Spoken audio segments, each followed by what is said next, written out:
I was a hater, yo. I mean, I was a decent hater. I think, man, some people just fully lean into it. And by decent hater, I just mean that a lot of the stuff that I used to hate on about other people, it would just be the end result, right? They had achieved something, they accomplished something, and I would hate on that. I would hate on the finished product, and I would just completely ignore the work along the way. And when it came to me trying to do those things, and people would offer help, people would lay out the blueprint, I wasn't trying to hear that because I was an NPC. I was allowing the environment to make my decisions for me. I was in the Navy at the time, so life is tough right now. I'm going to drink. Hopefully, my problems go away. Hopefully, which they never did. I'm going to eat bad.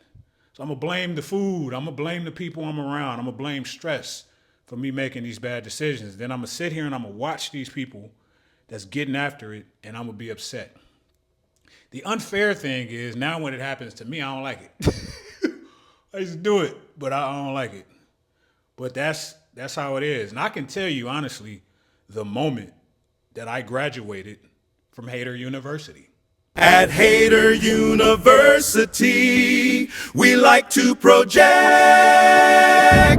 I remember it like it was yesterday because it was a crazy time in life for all of us. COVID, 2020. And I had a buddy of mine, his name's Joe. We used to work out at the different gyms together. Big old buff dude, right? And while we were working out before COVID, he was putting together a garage gym. He did some personal training stuff on the side. Like he was out there killing it. He was out training people, had clients, and he was doing his flooring. I think he had went to like Hoist and bought a lot of equipment there. Joe was in the Navy with me. I was enlisted. He was an officer. And once COVID hit, his gym was up and running in his garage at the perfect time. And during that time, man, me and Joe was still cool, and he had hit me up out the blue. By this time, I'm working out in my living room. I'm using bands. I'm trying to get, access to different equipment. All the gyms was just closing down, and if we was going to find a gym, we wouldn't be in there long because they would close it down. And Joe had reached out. He's like, "Hey, man, you can come use my gym." I said, "All right." So I went over there, man. That thing was nice. And I got the workout in, and I finished up. He was in the house. He said, "Man, anytime you want to use the gym, let me know." And me at the time, I don't like relying on people for certain things like that. What if he had like a family emergency, or what if for whatever reason he didn't want nobody in his house? I didn't want to have to rely on that. And I said, "All right, cool." I left there happy for Joe. Like, man, he got a nice gym. And I took that mindset of me having that because I wasn't about no garage gym early on. I'm gonna be honest with you. People would ask me, and I'd be like, "Nah, I got 24-hour fitness. Why would I do that?" And I took how I felt working out in this gym and I shelved it.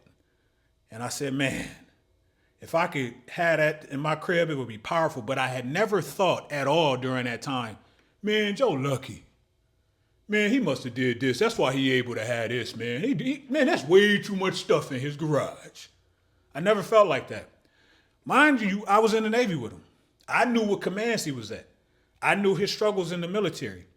So I was not about to ignore his whole process of putting that gym together. I'm going to tell you, as somebody that got a pretty decent gym, it ain't just the glitz and the glamour of coming down here shirtless working out. Man, there's a lot to it. I got tape measures. So there's blood, sweat, and tears. I'm not somebody that just know how to put stuff together like that, but the little stuff that I did, cut my hands up, or I got to pay somebody. I got a handyman. He got to be making a killing because he swapped stuff out for me. You got to make sure everything fits properly, and everything in here is intentional. It's by design. It ain't for no community. Everything in here, I was using at the commercial gym. Before it was cool, I got the Smith machine because I was using the Smith machine for well over a decade because it worked. It was just worked into my routine. It was before rep made it cool from what I'm seeing. But I did a garage gym tour. I think it was on the 4th of July. Every time I get some new stuff, I'm happy. And I just like to put it out there so people would know about what ideas that I thought about. And maybe you can, if you got any questions. Somebody commented, "Man, there's a lot of redundancy in there." Redundancy for who? It's my workout.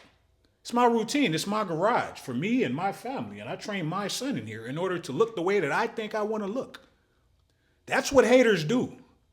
And I don't know the person personally like that, but I'm just saying, sometimes people just sit back on the couch, no action, NPC mode, and they just judge and critique. And they think they're qualified to do it. That's the weird part.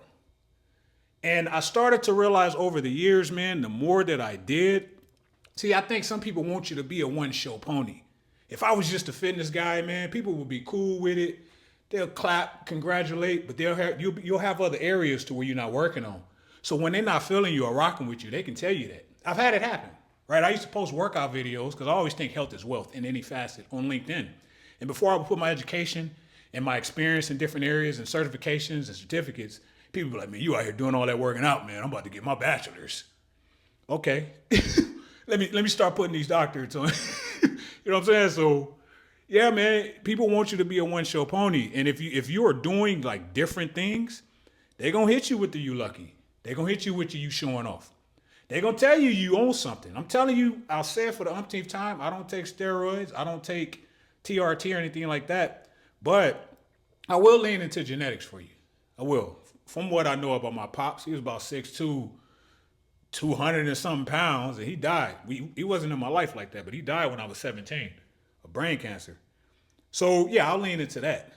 But me knowing that, bad habits will never supersede genetics. I'm telling you this because at one point in time, I was 300 pounds. It didn't matter what my genetics were at the time, but people just choose not to put in the work. And I'm trying to get away from saying most people, y'all.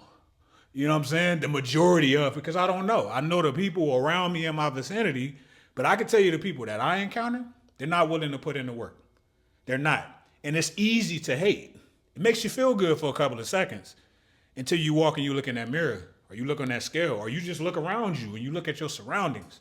And a lot of times people just keep doing it and it festers and they got to keep doing it to get some type of emotion out of it because they're not trying to put in the work. So yeah, that was the exact moment that I graduated from Hater University.